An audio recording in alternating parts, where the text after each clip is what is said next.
요한복음 12장 20절부터 26절까지의 말씀입니다. 예수를 찾아온 이방인들. 명절 때 예배를 드리러 올라왔던 사람들 중에는 그리스 사람도 몇이 있었다. 그들은 갈릴레아 지방 벳사이다에서 온 빌립보에게 가서 선생님, 예수를 뵙게 하여 주십시오 하고 간청하였다. 빌립보가 안드레아에게 가서 이 말을 하고 두 사람이 함께 예수께 가서 그 말을 전하였다. 그러자 예수께서는 이렇게 말씀하셨다. 사람의 아들이 큰 영광을 받을 때가 왔다. 정말 잘 들어두어라. 밀알 하나가 땅에 떨어져 죽지 않으면 한 알 그대로 남아있고 죽으면 많은 열매를 맺는다. 누구든지 자기 목숨을 아끼는 사람은 잃을 것이며 이 세상에서 자기 목숨을 미워하는 사람은 목숨을 보존하며 영원히 살게 될 것이다. 누구든지 나를 섬기려면 나를 따라오너라. 내가 있는 곳에는 나를 섬기는 사람도 같이 있게 될 것이다. 누구든지 나를 섬기면 내 아버지께서 그를 높이실 것이다.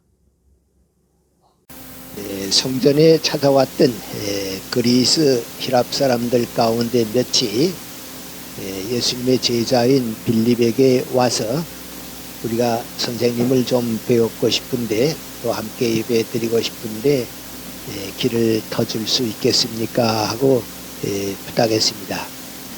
그런데 빌립은 그 안드레와 더불어 상의를 했습니다.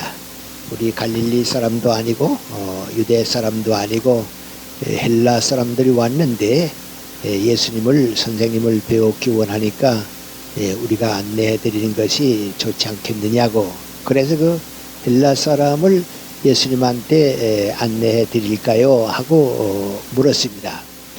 그랬더니 예수님께서는 거기에 대해서는 대답은 조금 늦추시고 벌써 이방 사람들까지도 나를 찾아오고 나를 따르려고 왔느냐고.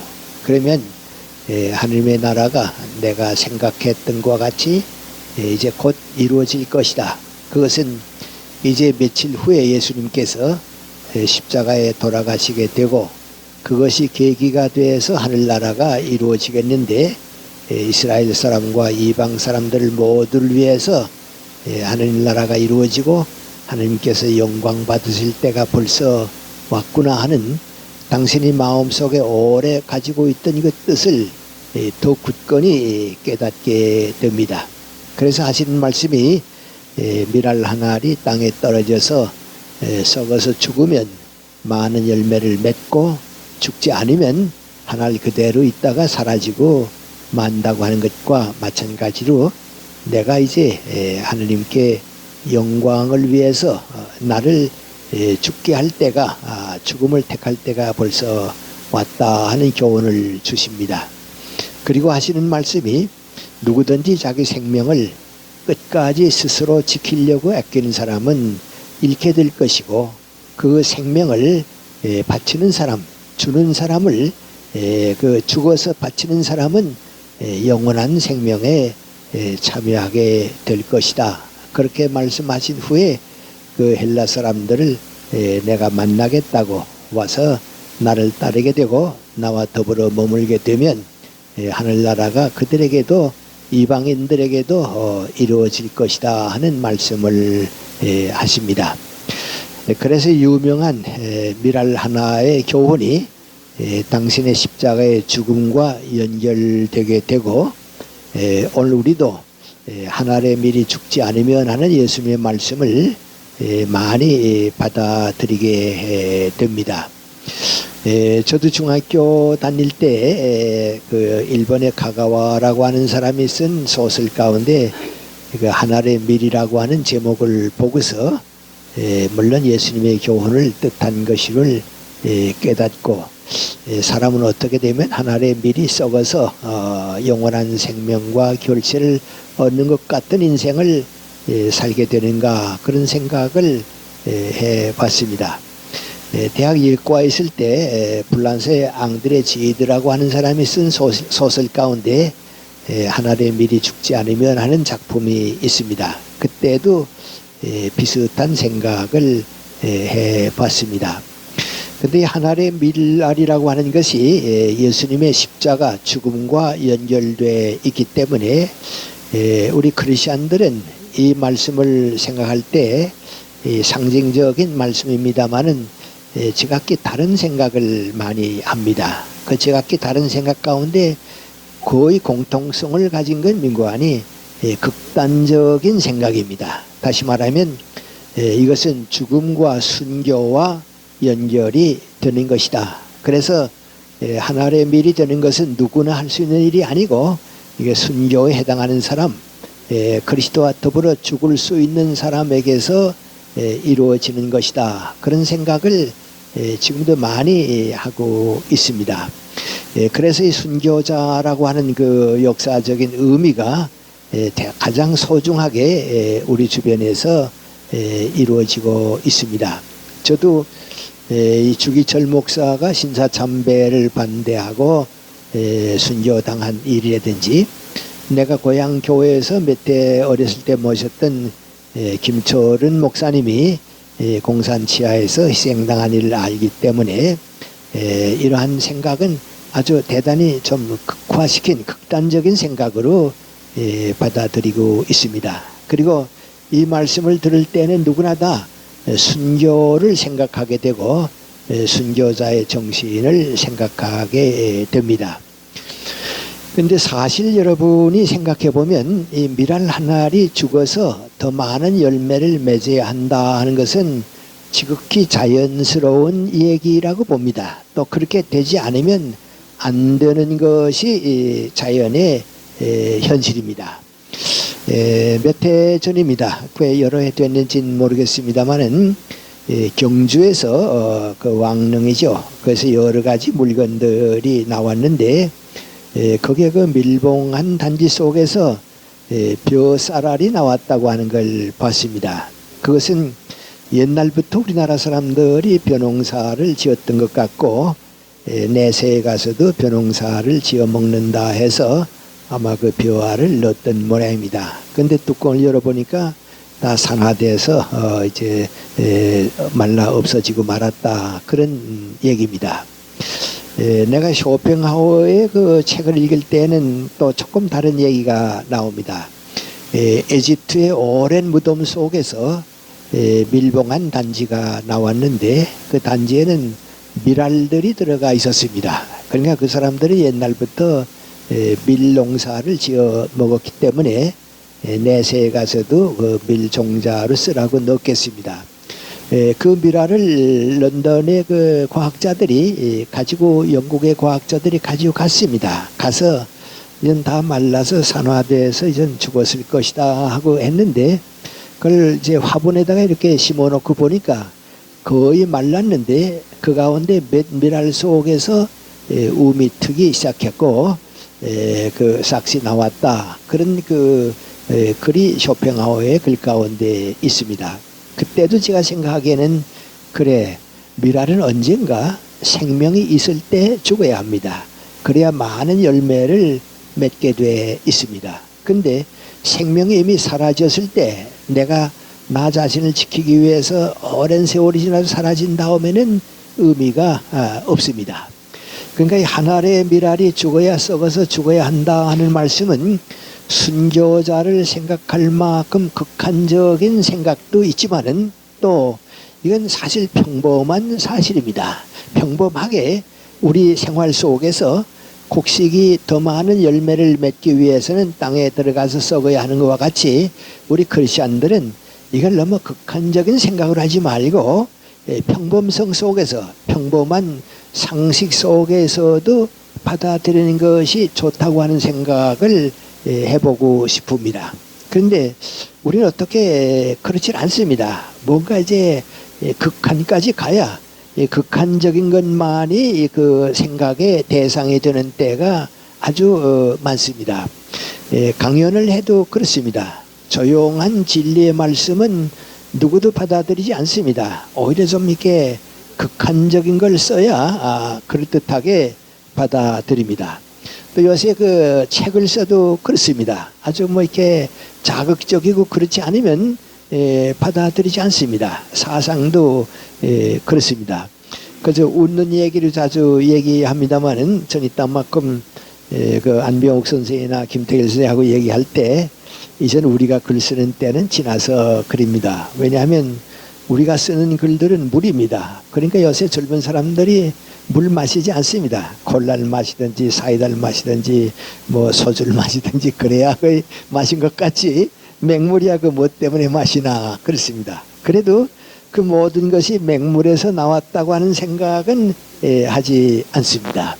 그래서 이상하게 우리 사회가 극한적인 자극적인 걸 좋아하는데 요새 가만 보면 두 곳이 특별합니다. 하나는 정치인들이 그렇습니다. 아주 자극적이고 그런 걸 좋아합니다.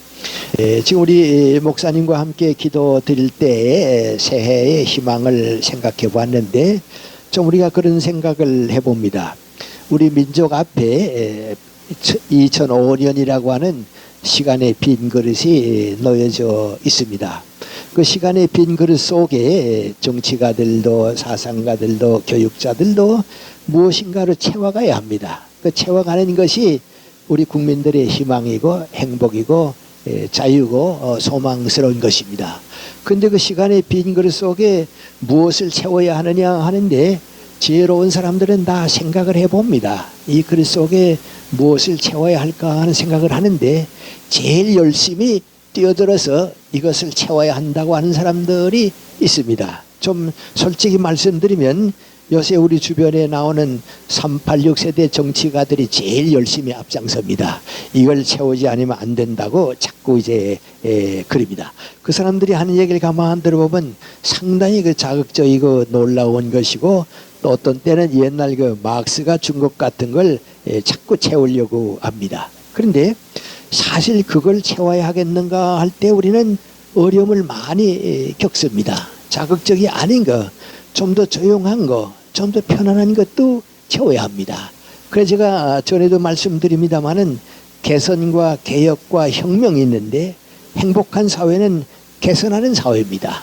그리고 그것이 좀 더 좋아질 때는 개혁까지는 가지만은 우리는 지금 혁명은 원하고 있지 않습니다. 그런데 지금 그 시간의 빈 그릇 속에 많은 정치가들은 자꾸 혁명적인 걸 채워야 한다고 그럽니다. 그런데 이제 거기에 앞장섰던 노무현 대통령 같은 이들은 솔직히 많이 배우고 있습니다. 좀 우리가 보기에는 뒤떨어졌던 생각이긴 합니다만은 지난번에 남미에 가서 그분이 우리 대통령 한 얘기가 민구하니 여기 와서 보니까 한국의 기업가들이 애국의 물건을 팔기 위해서 얼마나 고생하고 있다고 하는 걸 여기 와서 현장에서 봤다 마죠.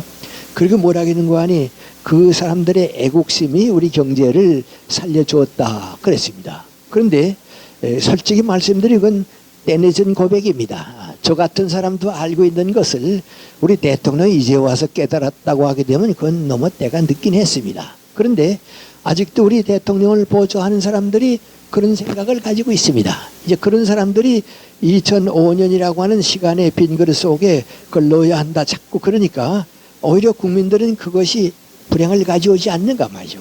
더 많은 고통과 위험을 가져오지는가 하고 걱정을 합니다.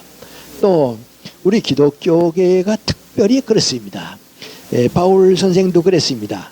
헬라 사람들은 지혜를 원하고 유대인들은 이적을 원한다고 그랬는데 지혜를 원하는 것은 잘못이 없습니다. 그건 지혜가 올라가면 인생이 올라가니까 괜찮은데 그 지혜가 아니고 이적을 원하는 것은 위험합니다.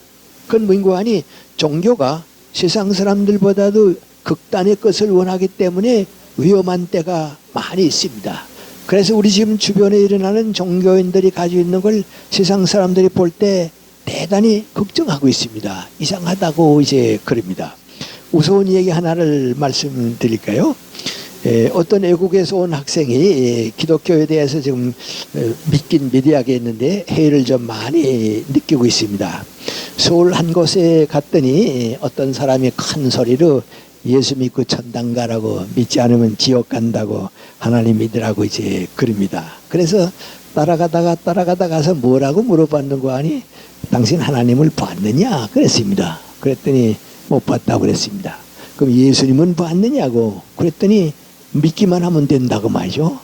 그래서 보지도 못한 걸 어떻게 남보고 믿으라고 그러는가 하는 생각을 했다고. 우스운 얘기 같습니다만은 사실 우리 마음속에는 예수님이 계십니다. 우리는 하나님을 눈으로 보는 게 아니고 마음으로 다 깨닫고 있습니다. 그걸 변화를 하지 않고 자꾸 이렇게 이적적인 걸 원하니까 종교가 그런 과오를 많이 변하고 있습니다. 뭐 나보다도 여러분이 더 잘 아실 겁니다만은 지금 우리나라의 제일 큰 교회 가운데 하나는 영락교회입니다. 지금 그 교회가 법정투쟁으로 간다고 하는 내용들을 얘기 듣고서 우리 모두가 그건 상식이 또 아닌데 말이죠. 그건 좀 더 그 지혜롭게 인생을 사는 사람들도 그런 건 안 하는데 그렇습니다. 근데 얼마 전에 KBS에서 이 광명교회죠. 난 그 교회가 이렇게 몇만 명 되는 줄은 몰랐습니다. 그 교회가 싸우는 모습을 그대로 보여주었습니다. 저도 보고서 좀 놀랐습니다. 가서 뭐 이렇게 여자들이 그 과물 지르고 뭐 붙들고 뭐 몇다 치고 야단 싸움하고 있습니다. 그런 건 그 큰 교회에서 있을 수 없습니다. 그건 상상할 수가 없습니다. 그런데 우리나라에서 또 서울에서 제일 큰 교회 가운데 금난교회죠. 그 교회 목사님 한 분은 뭐 이제 횡령을 했다 해서 아들에게 돈을 뭐 사업하는 데가 집 지어 사주고 그래서 지금 법적 구속이 되고 이제 그런 모양입니다. 이런 사람들이 다 상식적인 거, 건전한 건 찾지 않습니다. 뭔가 이제 그 극한적인 걸 자꾸 찾다 보니까 자기 모순에 빠지고 자기 잘못에 빠지는 겁니다. 그래서 미국의 쾌카 교도들이 항상 좀 그랬습니다. 그래서 미국에서는 쾌카 교도 하게 되면 극한의 이상주의자로 보고 있습니다. 그래서 그 쾌카 교도들이 자기의 그 비판을 극복하기 위해서 하는 말이 뭔가 하니 이상은 구름 위에 두란 말이죠. 우리의 이상은 구름과 같이 높은 데 두지만은 발은 튼튼한 현실 위에 서야 한다 말이죠. 현실 속에 발을 세우지 않으면 안 된다. 그런 얘기를 하고 있습니다. 요새는 이 학문들도 그렇게 되고 있습니다. 재미있습니다. 얼마 전에 누구에게 뭐 이제 그 경제학에 대한 얘기를 좀 물어봤습니다. 우리 여기 강장로님이 좀 경제학 공부를 하시고 싶다고 하는 얘기도 있고 그래서 물어봤더니 그 내 친구가 하는 말입니다. 김생이 대학 다니실 때 경제학은 전부 이론이었습니다. 케인즈가 뭐라고 그랬고 뭐 누가 뭐라고 그랬는데 이제 그건 하나도 없습니다. 그래요. 그 요새는 경제학 개론이 어떻게 되고 있냐 그랬더니 현실 문제 취급합니다. 다 현실 문제를 취급하고 이 현실 문제를 취급하다가 어느 분야를 더 공부하고 싶으냐 하면 그땐 선택하게 만드니까 이전 선생님이 대학 다닐 때 공부하던 경제학 공부 같은 건 대학에서 강의해서는 안 들어옵니다. 그러면서 얘기가 요새는 철학도 돈 버는 철학 강의해야지 칸트 철학하면 누가 듣습니까? 그래서 요새는 뭐까지 생겼는 거 아니 어린 유치원 애들에게 철학 뭐 키운다 뭐 이제 그때 이제 시작을 하고 있고 이제 그렇습니다. 현실을 무시하고서 극한적인 걸 원하는 건 아닙니다. 그래서 저는 오늘 여러분과 더불어 조금 이제 과거 사람들이나 그런 분들이 볼 때는 만족스럽지 못할지 모르지만은 우리 자신이 하나의 미리 지금 되고 있다고 하는 사실을 받아들이고 싶습니다. 하나의 미리 죽어야 한다 하니까 이건 특별한 사람만 하는 거, 순교자만 하는 걸로 생각지 말고 우리 모두가 다 그렇게 지금 살고 있다고 하는 거. 그게 우리 자신도 신앙이라고 하는 게 뭐냐 말이죠. 미랄 하나리 죽어야 하는 것과 마찬가지로 우리들의 일상생활 그 자체가 순교 정신과 통하고 있다 하는 생각을 좀 하는 것이 말이죠. 저는 지극히 거의 현실적이고 옳은데 좀 몇 가지 말씀을 드릴까 합니다. 예를 들어 말하면 첫째는 그런 겁니다. 사람이 산다고 하는 것, 특별히 크리스찬이 산다고 하는 것은 과거를 버리고 새로워지게 되는 것이 신앙인 것입니다. 그 인간이 사는 본성입니다. 그래서 모든 인간은 성장하는 과정에서 자꾸 과거를 버리고 새로워지게 돼 있습니다. 그 과거를 버린다는 그것이 뭔가 하니 내 속에서 미랄이 썩어가는 겁니다. 내 속에서 과거와 더불어 없어져 가는 겁니다. 그 다음에 새 것을 찾게 되어 있습니다. 예수님께서도 새로운 술을 낡은 부대에 넣을 수가 없다. 그렇게 되면 부대도 흩어지고 말고 술도 버리게 된다. 그건 지극히 당연한 겁니다. 그래서 우리 크리스천들이 하나의 밀이 된다 하니까 무슨 특별한 생각을 하는 것도 좋습니다만 그보다도 항상 버려야 할 과거를 죽이고 버리고 새로워지는 것이 인간이 사는 평생의 길인 것입니다. 그 일이 계속되는 동안 우리는 가볍게 살고 인생을 귀하게 살게 되어 있습니다. 이때 그 과거와 더불어 버릴 수 있는 것, 그 죽음을 택하는 것, 그 썩는 미랄이 되는 것, 그걸 안 하게 되면 어떻게 됩니까? 나 자신이 죽습니다. 나 자신이 버림을 받습니다. 물이 흐르지 않고 그대로 한 자리에 있으면 썩어버리고 맙니다. 그 물은 버림받고 맙니다. 그래서 항상 나를 버리고 더 새로워지고 그렇게 사는 것이 인간의 길입니다. 예를 들어 말하면 이제 저 같은 사람도 경험을 합니다. 요새 톨스토이 얘기를 했습니다. 한때 중학교 다닐 때에 당분간 그 참 톨스토이를 좋아했습니다. 그때는 조금 미안한 얘기입니다만은 내가 사는 게 아니고 톨스토이가 내 속에서 사는 것 같았습니다. 무슨 문제가 생기면 뭐 톨스토이는 그렇게 얘기했는데 톨스토이 책 보면 다 나오는데 그렇게 살았습니다. 그러나 그걸 버리지 못했다고 하면 나는 톨스토이의 한계를 넘어서지 못했을 겁니다. 그런데 칸트와 같은 철학을 읽게 되고 헤겔을 공부하게 되고 나니까 톨스토이는 문장가로서 문인으로서 대단히 존경받을 만한 사람입니다. 전쟁과 평화라든지 안나 카레니나를 통해서 참 그 인류 역사에서 가장 훌륭한 문인입니다. 그러나 톨스토이의 사상은 그거 가지고는 안 됩니다. 그거 가지고서는 이루어지지 않습니다. 젊었을 때는 한번 따라갈만 하지만 이것이 평생은 따라가지 못합니다. 그러니까 그렇게 톨스토이에 잡혀있던 내가 톨스토이를 떠나서 도스토옙스키를 통해서 또 새롭게 갑니다. 그게 없으면 어떻게 되느냐? 나는 발전도 없고 성장도 없습니다. 내 신앙생활에 있어서 내게 제일 큰 영향을 준 사람은 킬케고르입니다. 그래서 대학에 있을 때 뭐 변변치 못한 몇 개의 논문을 썼는데 그건 전부 거의가 킬케고르를 배경으로 한 것입니다. 그래서 내 기독교 사상과 신앙은 킬케고르와 더불어 있었습니다. 그러나 또 언젠가는 그걸 떠납니다. 킬케고르의 단독자도 좋지만은 공동체도 귀합니다. 킬케고르의 자아도 좋지만은 그 자아는 또 새로운 의미의 자아와 공생의 길을 걸어야 하는 겁니다. 그러니까 또 떠나게 됩니다. 바울 선생도 그렇습니다. 율법을 떠나고 신앙을 가지고 그 신앙의 핵심으로 사랑을 받아들이고 그 사랑의 핵심으로 그리스도의 인격을 받아들이게 됩니다. 저도 요새 내가 몇 해 동안 오래 가지고 있는 가운데 하나는 율법과 교리의 껍질을 벗어나고 진리를 찾는 운동이 있어야겠다 하는 생각을 항상 합니다. 이렇게 보면 크리스천은 우선 첫째로 본능과 욕망과 이기적인 것을 죽이고 정신적 가치를 찾는 그것이 첫째 번 의무입니다. 그 첫째 번 죽음입니다. 그것이 바로 무엇을 의미하냐 하면 미랄이 죽는 것과 마찬가지입니다. 죽어서 새로운 의미. 크리스천이 아직도 본능의 노예가 되고 욕망과 이기적인 것과 더불어 있어서 그걸 죽이지 못하면 그건 크리스천이 아닙니다. 그러니까 그걸 극복해서 죽여야 하는 겁니다. 계란은 그대로 있으면 병아리는 되지 못합니다. 계란을 깨뜨리고 병아리가 살아나와야 합니다. 또 뇌가 그대로 있으면 나비가 되지 못하면 그 다음에 새로운 또 뇌가 생기질 못합니다. 나비로 변해야 합니다.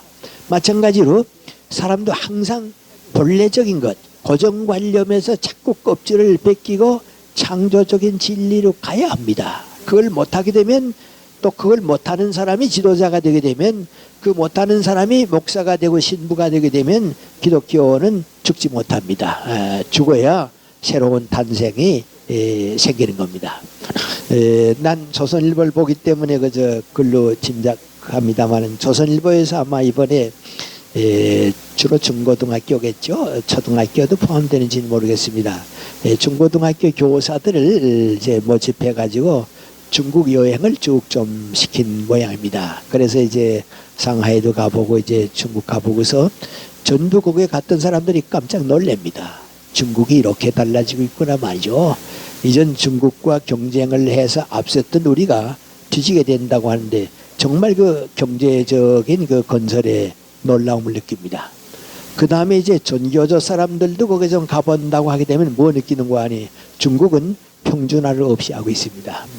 대학의 평준화 벌써 없이 하고 있습니다. 이제는 중국 정부에서 세계 수준에 올라가는 몇 개의 대학을 지금 골라가지고서 세계 수준을 자꾸 끌어올립니다. 그래서 세계 100대 대학 가운데 한국은 못 들어가지만은 중국 대학들은 지금 가고 있습니다. 그래서 이 전교조 사람들이 가보게 되면 자기네들의 주장이 평준화의 주장이 얼마나 이게 뒤떨어진 생각인지 알 것이다. 그렇게 그 신문을 얘기하고 있습니다. 그 내가 봐도 그렇습니다. 일본도 지금 평준화를 없이 하고 있습니다. 그런데 지금 우리 대통령의 옆에서 이 종교 교육을 보좌하고 있는 한 사람 얘기를 여전히 들어보면 이전 중고등학교 평준화는 됐는데 국립대학의 평준화가 오고 사립대학의 평준화까지 오면 된다고 하는 역사를 아주 거꾸로 가고 있습니다. 그렇게 되게 되면 계란으로 남지 병아리가 까나오지를 못합니다. 누에로 끝날 뿐이지 나비가 되지를 못합니다. 또 이런 것이 우리 크리스찬과 관계가 될 때 크리스찬은 자꾸 인격적인 대화와 사귐을 가져야 합니다. 이 사랑의 대화와 사귐을 가짐으로써 언제나 새 출발을 할 수 있어야 합니다. 그건 당연한 겁니다. 그럼 그렇게 된다고 하는 게 뭔가 말이죠.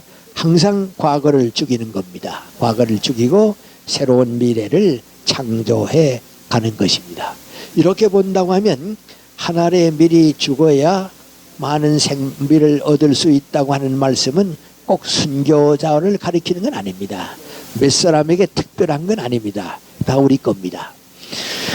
제가 이 한국 선명회입니다. 월드 비전하고 관련을 좀 오래 가지고 있고 지금도 뭐 제가 도와주는 건 뭐 별로 없습니다. 그래서 간접적으로 좀 성원하고 있고 또 위에서 항상 기도하고 있고 그런 생각은 하고 거의 20년을 제가 도와주었으니까 이사로만 20년 있었으니까 그 전에도 좀 많이 도와주고 그랬습니다. 근데 그 도와주게 된 그 계기가 하나 생겼습니다. 63년인가 쯤 됐다고 생각하는데요. 이 선명회의 그 기관이 여러 건 많습니다. 고아원이나 뭐 이런 게 많은데요.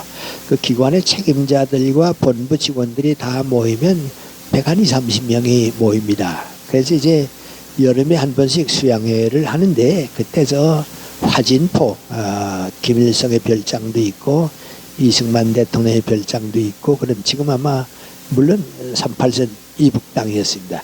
거기에 이제 그 장소를 휴전선이 되면서 거의 우리 곳이 편이 됐으니까 거기서 이제 모였는데 정하원 목사님이라고 이제 그 정봉원 목사님은 제가 같이 있어서 잘 알고요. 정하원 목사님은 그 간접적으로 알고 그렇습니다. 그분이 이제 한국신학대학의 교수로 와서 이제 새로 미국서 신학을 끝내고 오니까 강사로 왔습니다.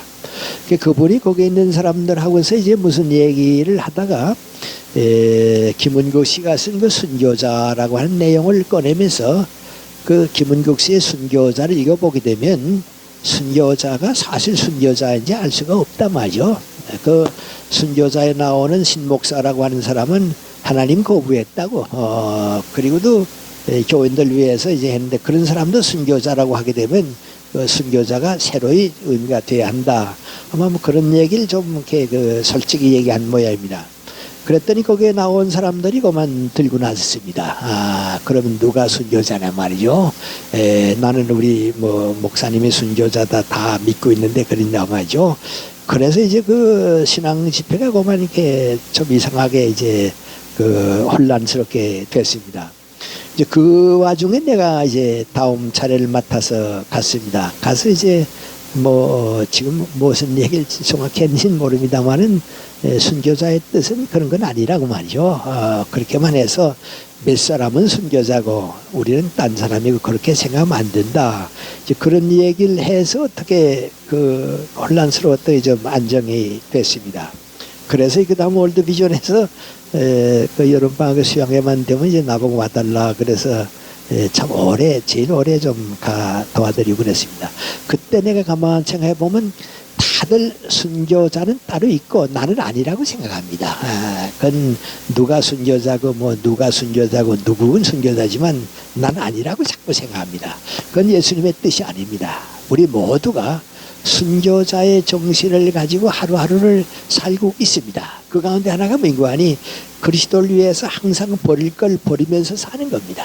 그건 인간의 도리입니다. 인간도 과거를 버려하는 것과 같이 그리스도를 위해서 버릴 걸 자꾸 버리고 과거를 버리면서 새로워지는 것이 그게 순교자의 길입니다. 누가 꼭 무슨 일제시대에 죽었다 공산치하에서 죽었다 하는 게 아니고 우리 모두가 그런 생각을 가지고 사는 겁니다. 그 다음에 두 번째 한 알에 미리 죽는다 하는 것은 죽어야 열매를 맺는다 하는 것은 내향적인 자아에서 자기 것을 주면서 사는 삶으로 변하는 겁니다. 이 사람이 산다고 하는 건 항상 두어두면 폐쇄적입니다. 그리고 내향적입니다. 내가 나를 위해서 내 안으로 나만이 자꾸 중심이 돼서 사는데 그 나를 없이 하는 겁니다. 그럼 나를 죽이고 우선 첫째는 뭔가하니 내 것을 주면서 사는 겁니다.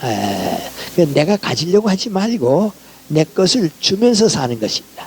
우리 많은 사람들은 다 나와 내 소유를 위해서 살고 있습니다. 자기의 만족, 자기의 즐거움, 자기의 명예, 자기의 재산, 자기의 성적인 욕망, 자기 자족스러운 나 것을 가지고만 자꾸 삽니다. 이제 그거 가지고 그걸 전부라고 생각하는데 그 이제 폐쇄적이고 내향적인 자아입니다. 그래 그걸 자꾸 그런데 이제 그걸 죽인다 하는 건 뭐하니 그것들이 없으면 못 사는 걸로 알고 있는 우리들이 그걸 버리는 겁니다. 그걸 일단 내버리고서 다른 것을 주는 겁니다. 그것들을 죽이고 내가 그렇게 원했던 것을 주면서 사는 겁니다. 다른 사람에게 주어야 사는 겁니다. 하고 정신적 가치는 다 그렇게 돼 있습니다. 예술가가 예술을 남에게 주지 못하면 그건 예술가가 못 됩니다.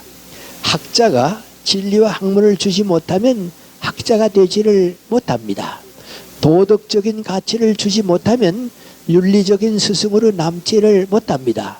그건 세상에 당연한 일입니다. 그러니까 자꾸 줘야 하는 겁니다. 그 줘야 하는 건데 그걸 주려고 하지 않고 노사가 투쟁해서 어느 쪽이 이겨야 하느냐 지금 그걸 생각합니다. 그런데 노가 이겨도 해서는 안 됩니다.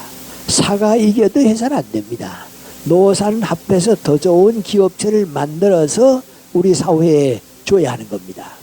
그건 아주 지극히 당연한 겁니다. 그래서 기업을 위해서 노사는 투쟁하거나 대립하게 되는 게 아니고 내가 가지려고 하는 게 아니고 내가 가질 것을 줘야 합니다. 노도 내놔야 하고 사도 내놔야 합니다. 애국심이 있다고 하게 되면 우리 여야의 투쟁은 필요가 없습니다. 이번에 우리 보게 되면 박근혜 야당 대표가 2005년은 정쟁이 없는 해로 만들자 그런데 그렇게 얘기하는 그 자체가 거의 우습습니다. 선진국가에서는 그런 얘기 없습니다. 왜? 애국적인 행동을 하면 됩니다. 이게 애국적인 생각과 행동을 하지 않고 내가 뭘만 더 가지냐 내가 무엇을 더 가지냐 그걸 가지고 싸우니까 여야가 지금 싸우고 있는 겁니다. 나라와 국가를 위해서 무엇이 이루어져야 하느냐 하게 되면 그렇습니다. 우리 지금 행정수도 옮긴다 하는 것 때문에 많은 문제가 있습니다. 이건 제 생각입니다. 이건 내 생각이 꼭 옳은 건 아닙니다. 또 반대되는 생각도 있습니다. 그런데 충청도로 행정수도를 옮기겠다고 하는 그 발상 그 자체가 한국의 균형 있는 발전을 위해서 생긴 건지 아니면 충청도 표심을 얻기 위해서 생겼는지 정치가들은 솔직히 양심을 고백해야 합니다. 다 지금 거짓말하고 살고 있습니다. 그건 여야가 마찬가지입니다. 그러니까 국회가 통과시켰던 겁니다. 이제 와서 생각을 해놓고 보니까 그게 아닙니다. 예를 들어 말하면 두 가지를 우리가 우선 생각해 볼 수 있습니다. 첫째는 뭐냐 하면 온 국가가 대외적인 애국에 대해서 우리 주변 나라만 아니고 전 세계에 대해서 한 국가가 강한 힘을 발휘할 수 있어야 합니다. 강한 능력을 가지고 국제 무대에 대응할 수 있어야 합니다. 그러기 위해서 행정수도를 분리시켜 가지고 청와대 역에 있고 외무부 역에 있고 그쪽에 가고 그게 옳으냐? 아니면 한 곳에 직결돼 가지고 경제나 외교나 모든 것이 강한 힘을 발휘할 수 있느냐? 그렇게 볼 때 내장은 다 제자리가 있습니다. 이 제자리에 있는 것은 제자리에 두면 됩니다. 그걸 자꾸 어떻게 뜯어 고치면 그건 아닌 겁니다. 그건 내 생각입니다. 여러분 또 뭐 반대 생각을 가르쳐도 좋습니다. 그래서 만약에 충청도를 그렇게 생각한다고 하면 교육도시나 문화도시나 과학도시나 생산도시로 해서 하는 것이 10년 후에도 50년 후에도 100년 후에도 그거의 그 지역을 위해서 도움이 되는 겁니다. 지금 전부 정치권인 가지고서 그 문제를 해결하려고 하는데 그건 다 우리 지금 솔직히 말하면 거짓말입니다. 거짓말입니다. 하고 우리 대통령도 무슨 헌법재판소에서 관례적인 수도라 하니까 자기는 법을 공부했지만 그런 말 처음 듣는다 하는데 그건 거짓말입니다. 우리가 지금 고려에서 500년 지나고 서울에서 500년 지났는데 그 관념적인 관습적인 수도의식이 왜 없습니까? 대통령 자신도 이번에 옮기면 천도한다 그랬는데 거기 깔려있는 건 민구안이 그 관습적인 수도라고 하는 생각을 가지고 있습니다. 그런데 전부 지금 정직하지는 못합니다. 정직하지 못한 건 민구안이 국가와 민족을 위해서 우선 뭐 해야 하냐, 더 중요한 것이 무엇인가 그걸 지금 생각지 못합니다. 하고 모든 사회가 지금 권리와 의무가 공존해야 하는데 전부 자기 권리만 주장하지 의무를 감당하려고는 생각지 않습니다. 참 이상합니다. 전 대학에 있으니까 이제 대학도 가만 보면요. 예를 들어 말하면 지금 우리나라 대학하고 선진국가 이제 미국 같은 나라하고 대학하고 뭐이 다르냐. 미국의 모든 사람들은 모든 대학이 달라지기를 원하고 있습니다. 같은 대학이 생기기를 원하지 않습니다. 왜요? 같은 대학이 생기게 되면 발전이 없습니다. 그러니까 전부가 달라지기를 원하고 있습니다. 그런데 지금 우리나라는 어떻습니까? 모든 대학이 같아지기를 원하고 있습니다. 그래가지고는 이건 전혀 안 됩니다. 나는 경제는 모릅니다만은 이제 민주주의에서 미국 같은 사회, 이제 구라파 사회 경제는 어떻습니까? 기업가가 자꾸 밖으로 나갑니다. 나가다가 문제가 생기거나 어려움이 생기면 정부 보고 도와달라고 그럽니다. 그럼 정부가 개입해서 도와줍니다. 그 영국이 몇백 년 동안 아프리카에서 한 일입니다.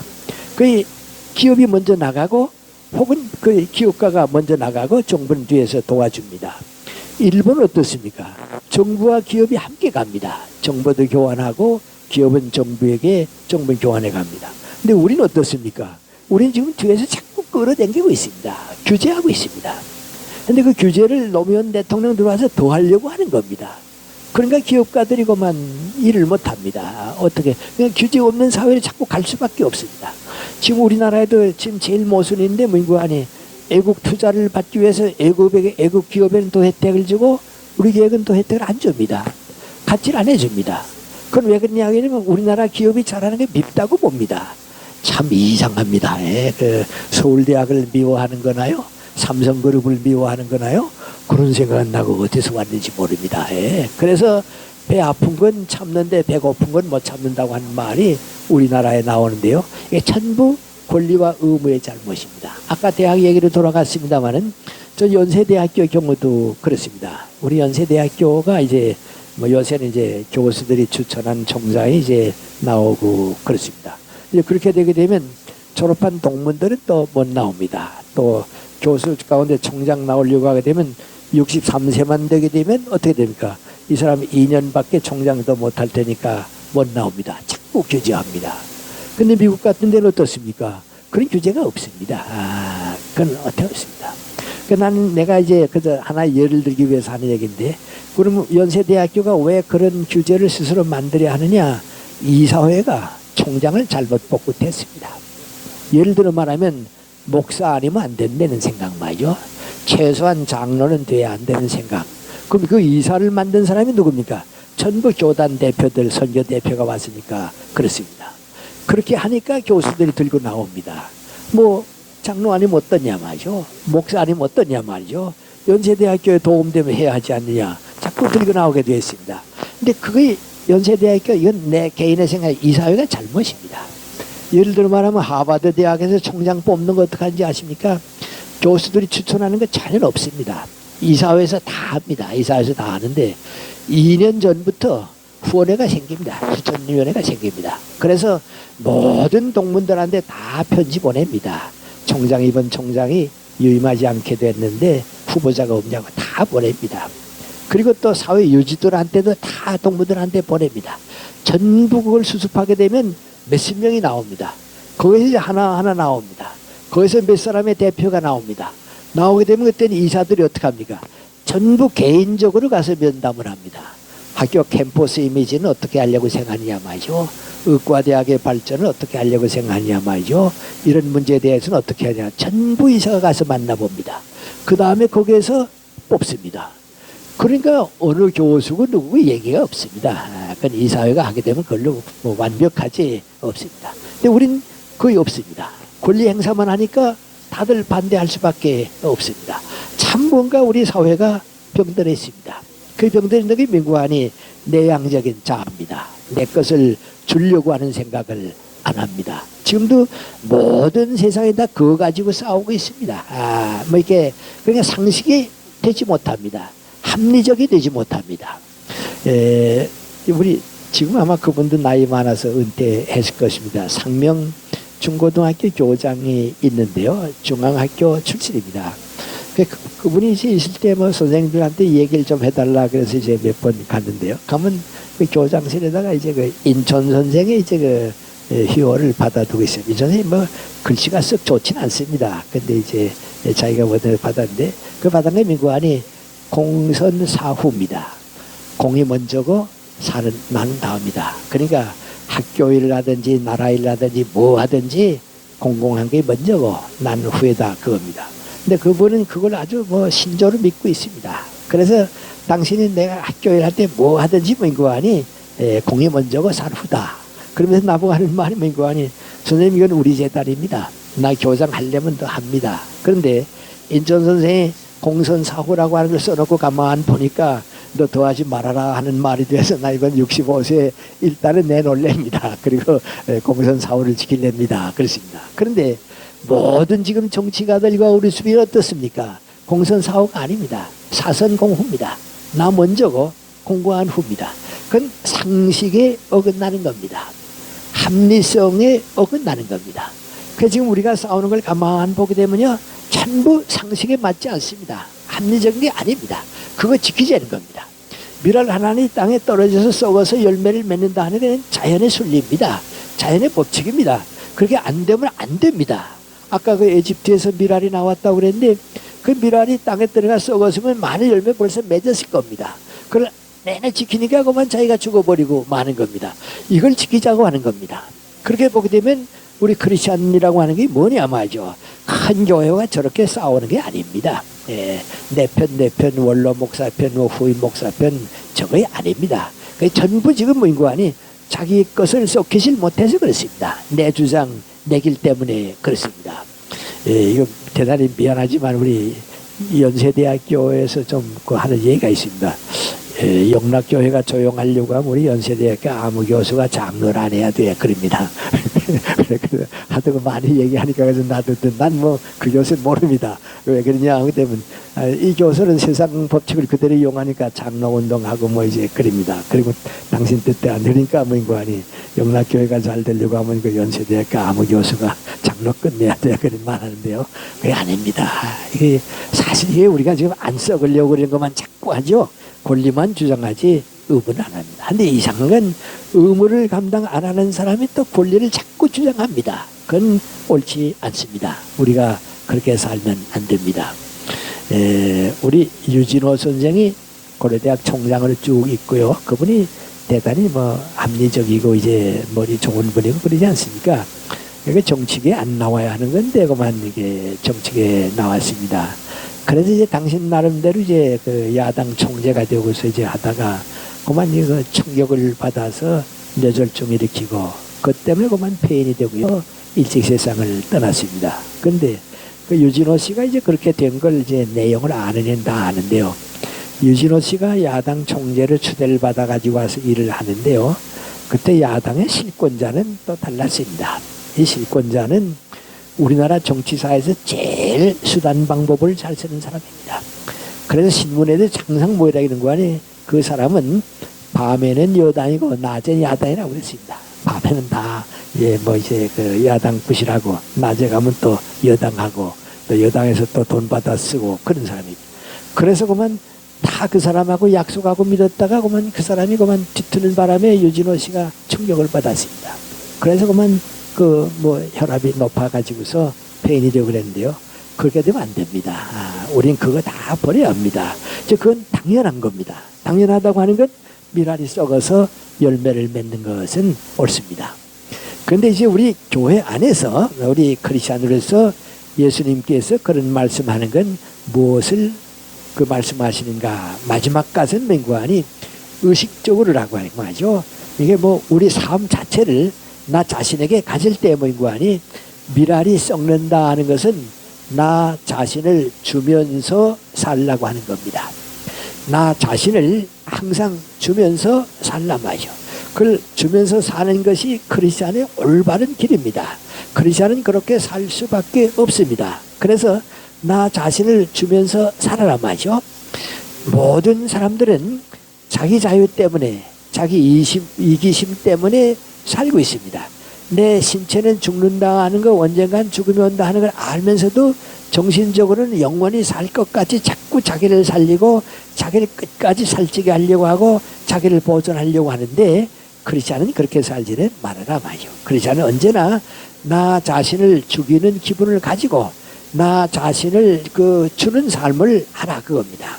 예술가가 되면 그 예술을 통해서 나를 주는 겁니다. 또 그것이 마지막 예술로 남습니다. 학자가 되는 것은 그 학문을 통해서 나를 주는 겁니다. 그 학문이 남게 돼 있습니다. 또 우리가 사회사업을 한다 하는 것은 그 사회사업을 통해서 나를 주는 겁니다. 그걸로 남는 겁니다. 그러니까 무슨 꼭 그 형식적인 순교자가 되라 하는 건 그건 큰 문제가 아닙니다. 뒤에 문제입니다. 항상 살 때 그리스도와 같이 나를 주면서 사는 겁니다. 아마 20세기에서 가장 그 우리가 존경할 수 있었던 사람들이 몇 사람 있다고 하면 인도에서 가난한 사람들 위해서 한 테레사 수녀일 겁니다. 다 우리가 인정하고 있고 그렇습니다. 그 테레사가 산 것은 뭐 순교하기 위해서 사는 건 아닙니다. 그러나 항상 나 자신을 그리스도 안에서 주면서 살았습니다. 더 많이 주기 위해서, 더 불행한 사람한테 주기 위해서 살았습니다. 그게 순교의 의미입니다. 순교의 정신을 가지고 사는 겁니다.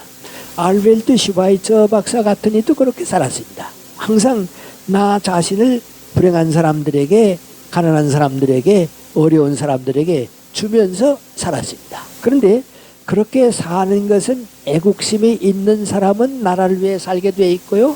또 그리스도를 사랑하는 사람은 그리스도를 위해 살게 돼 있습니다. 전 요사이 우리 시민운동들이 많이 일어나고 있습니다. 많이 일어나고 있는데요. 그 이제 제일 처음에 출발은 거기서 봅니다. 이 다음에 여러분이 혹시 조금 관심을 가지고 하와이하고 LA하고 가보시기 바랍니다. 하와이 가게 되면 이승만 박사가 거기 오래 살았고요. 지금도 거기 뭐 식당 비슷한 거 있습니다. 여기 이승만 박사가 자주 다니던 식당이라고 있고요. 또 뭐 연세대학 나온 그 이 목사님이 그 교회로 있었는데 그 교회는 그 이승만 박사가 세운 교회입니다. 그래서 이제 하와이 가게 되면 모임관이 전부 국민회입니다. 이승만 박사 그럽니다. 그러다가 이제 바다 건너서 LA 가게 되면 이승만 박사는 또 욕먹습니다. 그 욕먹고 말이요. 도산 안창호 선생이 지금 가득 차 있습니다. 지금 하와이 가게 되면 뭐 이제 도산 뭐 로타리 하나 되고 도산 뭐 되고 거리도 하나 되고 이제 그랬죠. 그래서 이제 도산 생의 유적들이 이제 남고 이제 그렇습니다. 그런데 이상하게도 정치적인 면을 떠나서 이승만 박사가 건설한 국민회는 없어졌습니다. 그런데 도산 선생이 창설한 흥사단은 제가 보기에는 옛날도 그랬지만은 지금도 그렇고요. 앞으로 아마 유일하게 우리나라의 그 하나의 시민단체로 남을 거라고 생각합니다. 회원들도 그렇고 다 그렇습니다. 나는 연세대학교 갔을 때 김윤경 선생, 박윤 선생이 흥사단에 들어오라고 부탁하는 걸 내가 못 들어갔는데요. 그건 뭐 난 또 나 개인으로 그래서 했는데 그래도 누구보다도 흥사단을 지금도 생각하고 있는데 이유가 있습니다. 이승만 박사가 만든 국민회는요, 정권 잡기 위해서 했습니다. 네, 그건 독립운동은 정권 잡는 데 있다. 정권 잡기 위한 겁니다. 안창호 선생이 한 흥사단을 민고하니 사람을 키우기 위해 했습니다. 욕심 없습니다. 사람. 그러니까 그게 남습니다. 지금도 가만 보면요, 우리 시민단체들이 많이 있는데 정권이 제일 목적이어서 만드는 시민단체는 오래 못 갑니다. 그건 다 없어지고 맙니다. 그러나 정말 애국적인 가치관을 만들고 사람들을 키우자고 하는 건 남게 되어 있습니다. 그건 왜냐 하게 되면 우리가 항상 가지고 있는 뜻이 내 욕심에서 이루어지는 것은 아니기 때문에 그렇습니다. 그러면 미랄 한 알이 썩어야 된다 하는 게 뭡니까? 내 삶을 항상 주면서 사는 겁니다. 내 시간도 내 노력도 가능하면 내 생명도 항상 주면서 사는 겁니다. 그런데 그것이 내가 무슨 특별히 잘나서 그렇거나 그건 아닙니다. 내가 많은 것을 받았기 때문에 주면서 사는 겁니다. 내가 그리스도의 사랑을 엄청나게 받았기 때문에 그걸 보답하기 위해서 주면서 사는 겁니다. 그렇게 살려고 하니까 신체적인 것보다는 정신적인 삶과 가치를 소중히 여길 수밖에 없습니다. 삶의 목적과 희망이 항상 더 크게 더 영원한 것을 찾아갈 수밖에는 없습니다. 그때 나를 보존하려고 하는 것은 대단히 어리석은 일입니다. 우리 촛불을 보면 그렇습니다. 초가 있는데 불을 질립니다. 그래서 불이 탑니다. 타서 빛으로 다 변하면 그 초는 없어집니다.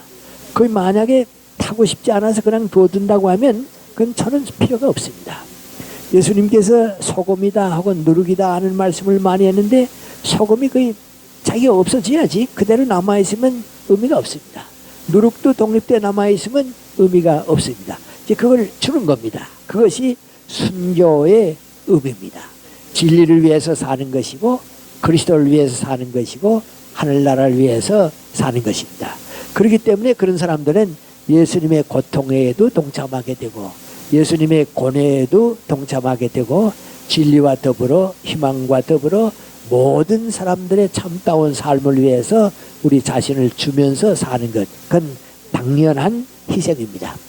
순교라고 하는 것은 특별한 사람에게 주어진 게 아니고 당연한 희생입니다. 우리 모두가 그 정신을 가지고 살아야 합니다.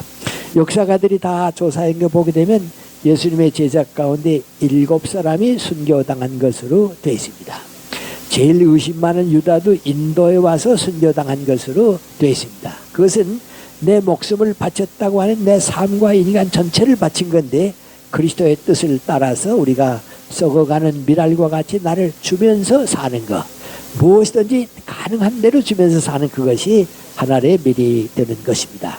그렇게 본다고 하면 이건 특별한 것이 아니고 오늘도 앞으로도 우리가 그렇게 살아서 인간의 참다운 의미를 그리스도 안에서 발견하고 그리스도 안에서 발견하고 그리스도와 더불어 살기 때문에 하늘나라 건설에 동참하게 된다고 하는 뜻을 함께 가질 수 있으면 예수님께서 우리에게 주신 교훈을 받아들이고 체험하고 또 거기에 우리가 참여하게 되리라고 생각합니다.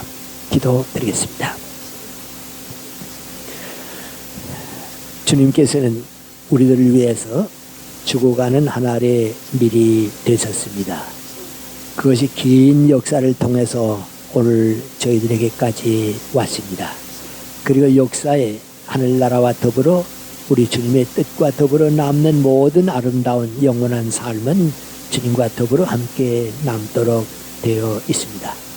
오늘까지 저희들은 그 뜻을 깨닫지 못했기 때문에 하나의 밀이 되는 것은 특별한 사람에게만 주어진 것, 순교하는 사람에게만 주어진 것이라고 하는 잘못된 생각을 했습니다. 그건 내가 아니고 남들이, 내가 따라갈 수 없는 어떤 사람들이 그렇게 사는 것으로 생각을 잘못했습니다.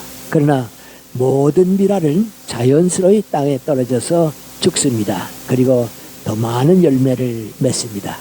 우리 모든 크리스천들은 주님 앞에서 하나의 미랄입니다. 그래서 주면서 살고 그리스도와 더불어 나를 바치면서 산다고 하는 것은 하루하루의 생활이고 사회생활이고 우리 모두가 그렇게 살아야 합니다. 거기에서 역행할 때에 나 자신이 파멸이 옵니다. 그것을 역행할 때에 민족 역사에 해악을 끼치게 됩니다. 이러한 고귀한 교훈을 주님과 더불어 받아들이고 그렇게 살고 그렇게 선택하는 한 해가 됨으로써 우리 많은 이웃들에게 희망과 행복과 자유와 영광을 함께 누릴 수 있는 책임에 우리 모두 동참하게 해 주시옵소서. 예수님의 이름 받들어 기도 올리옵나이다. 아멘.